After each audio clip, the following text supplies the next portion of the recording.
Als ich vor über 7 Jahren mit dem Backen von Macarons begonnen habe, da haben die noch so ausgesehen. Und ich kann dir sagen, das war am Anfang ganz schön frustrierend. Und zwar so frustrierend, dass ich mich dafür entschlossen habe, die Webseite Mein Macaron ins Leben zu rufen, auf der ich bis heute alle meine Tipps und Tricks gesammelt habe, um besser und einfacher Macarons zu backen. Da gibt es jede Menge Rezepte für Füllungen. Da gibt es natürlich die ganzen Rezepte für die Macarons, klar. Was es allerdings bis heute nicht gibt, das ist ein Anleitungsvideo für französische Macarons. Und das holen wir jetzt heute nach. Ja, ich hatte schon mal Videos hochgeladen. Ich hatte auch schon mal einen YouTube-Kanal von Mein Macaron.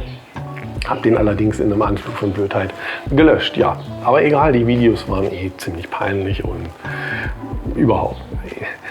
Deswegen gibt es heute das ultimative Anleitungsvideo, wie du Macarons backen kannst. Legen wir los. Backen wir unsere eigenen französischen Macarons. Ja, spontanes Macarons backen geht meistens schief, weil dir das gealterte Eiweiß fehlt. Aus dem Grund trenne ich mir immer 3 Tage im Voraus die Eier und lasse das Eiweiß abgedeckt im Kühlschrank stehen. Denn dabei verdunstet ein Teil der Flüssigkeit und das Eiweiß wird später wesentlich stabiler. Es gibt Anleitungen, die darauf verzichten, aber nach meiner Erfahrung ist es einfach wesentlich besser, wenn man das Eiweiß lässt. Ja, als erstes nimm das Eiweiß wieder aus dem Kühlschrank und lass es Raumtemperatur annehmen. Wiege dir alle Zutaten genau ab. Die Angaben dafür findest du übrigens hier unterhalb vom Video in der Infobox. Als nächstes müssen die Mandeln dann sehr fein gemahlen werden. Ich mische mir die Mandeln und den Puderzucker immer erst in einer Schale vor und anschließend male ich die im Blitzhacker zu feinem Pulver. So, also nix fancy Mandeln, einfach gewöhnliche gemahlene Mandeln aus dem Supermarkt. So, das Ganze sieben wir dann durch. Dabei ist wichtig, verwende ein nicht zu feines Sieb. Es ist gar nicht so tragisch, wenn etwas größere Mandelstückchen drin bleiben. Entscheidend ist, dass keine Klümpchen in dieser Mischung sind und dass Mandeln und Puderzucker richtig gleichmäßig miteinander vermischt werden. So, kurze Entspannungspause. Und zwar müssen wir uns zwischendurch noch einen Spritzbeutel vorbereiten. Ich verwende dafür eine glatte Lochtülle mit 8 mm Durchmesser. Dann steckt die in den Beutel, knickt das Ende um und steckt das dann in ein Glas und dann ziehst du die Tüte über das Glas. So, dann brauchen wir noch ein Backblech mit einer Silikon-Macarons-Backmatte belegt. Okay, die hat nicht jeder, ich weiß. Darum habe ich unten in der Infobox einen Link, wo du dir diese Schablonen ausdrucken kannst. Die müssen allerdings noch ein bisschen zurechtgeschnitten werden, damit sie aus Blech packen. Und ja, dann kommt ein Stück Backpapier drauf und mach dir das mit Küchenmagneten fest. Ja? Denn dadurch kann nachher das Backpapier nicht verrutschen, wenn du dann den Teig aufspritzt. Super, gell? So, jetzt sind wir ganz gut vorbereitet, denke ich. Wenn du deine Macarons färben möchtest, denk daran, dir die Farbe bereitzulegen. Verwende immer Pulver. Ja, wir wollen keine zusätzliche Flüssigkeit in den Teig geben. Ich schlage das Eiweiß jetzt für 8 Minuten auf. Dafür stelle ich mir einen Wecker, damit ich auch weiß, weil 8 Minuten sind schon relativ lang. Ne? So wie das Eiweiß hier zu schäumen beginnt, lass gleich den Zucker einrieseln. Denn es ist wichtig, dass der so früh wie möglich dazu kommt, damit der einfach genug Zeit hat, sich aufzulösen. Denn wenn so Zuckerkristalle da drin bleiben, dann verursacht es nachher, dass deine Macarons aufplatzen beim Backen.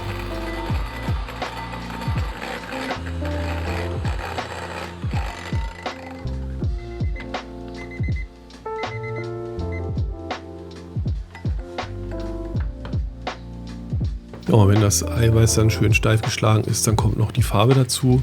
Einfach kurz verrühren.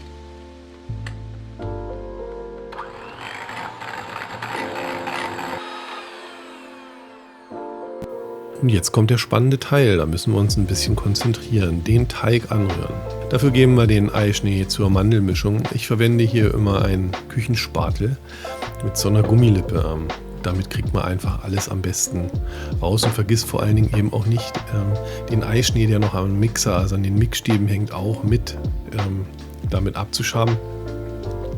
Denn der gehört ja zum Rezept. So, also verwandeln wir Mandeln, Puderzucker und Eischnee zu einem geschmeidigen Macaronteig.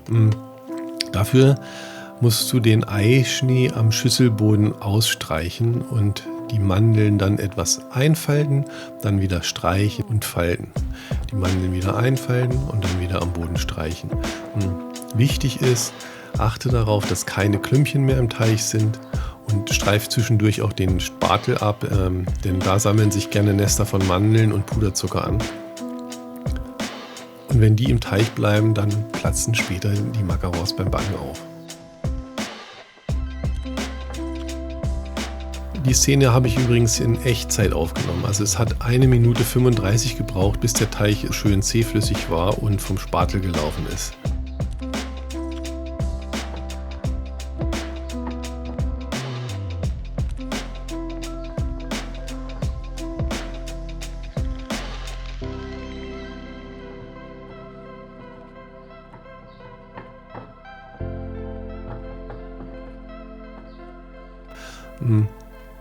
Mach zwischendurch eine Probe und schau einfach mal, ob der Teig schon gut vom Spatel läuft.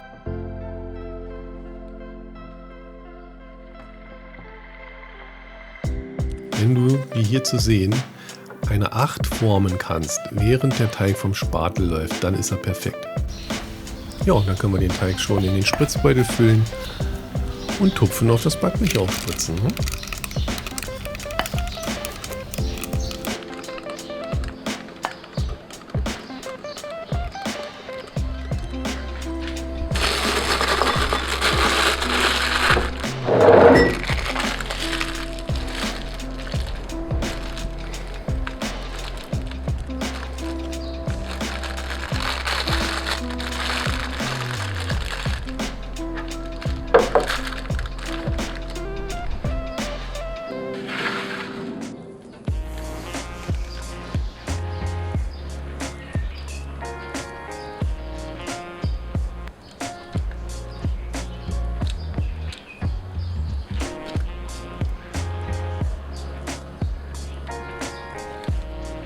Nach dem Aufspritzen nicht vergessen, die Schablone zu entfernen. Das gibt sonst unschöne Szenen in der Küche. Glaub mir, ich kenne mich damit aus.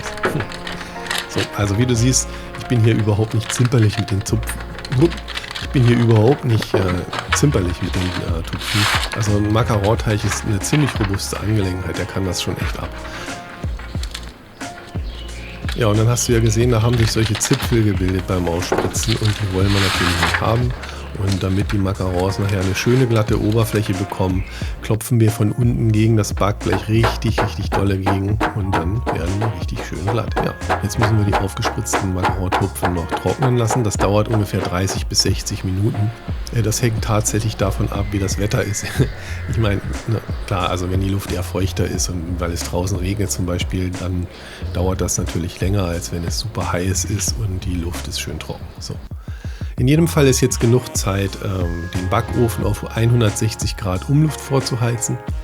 Wenn dein Ofen diese Funktion nicht hat, dann heizt du ihn auf 170 Grad Ober-Unterhitze vor, das geht auch.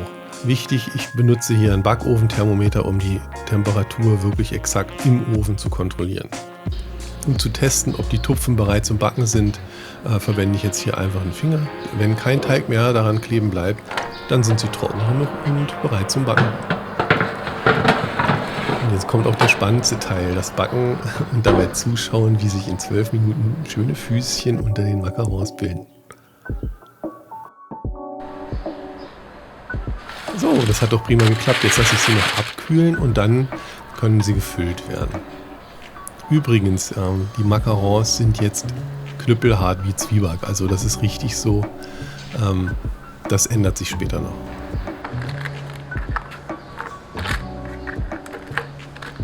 Ja, um das Füllen zu erleichtern, sortiere ich mir die Macarons natürlich vorher nach Größe und dann lege ich sie mir nebeneinander in einer Reihe hin. Dann lässt sich die Füllung super einfach mit einem Spritzbeutel auftragen. Ich zeige jetzt nicht, wie ich die Füllung hier gemacht habe. Wie gesagt, dafür habe ich 100 Rezepte oder noch mehr auf meinmacaron.de. Der Link dafür ist hier unten in der Infobox.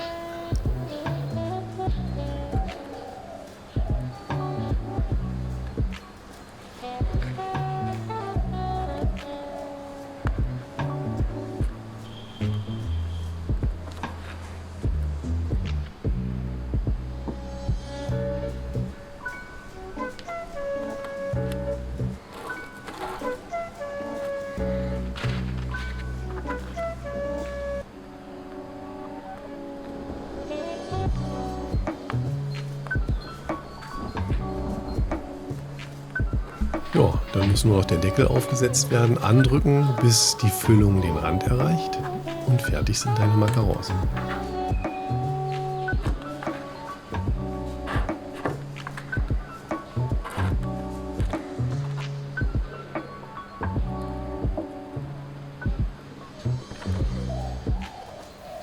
Ja, aber halt Macarons.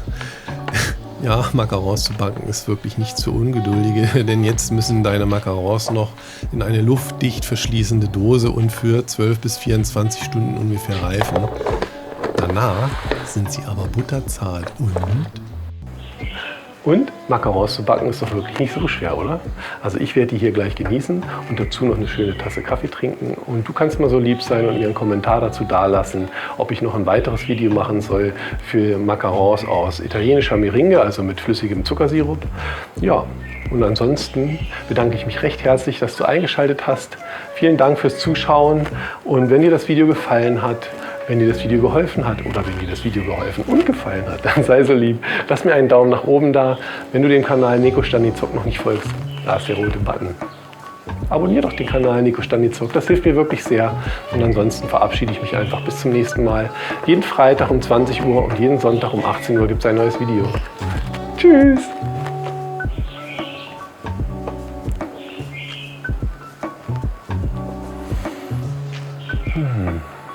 Macarons ist einfach das Beste.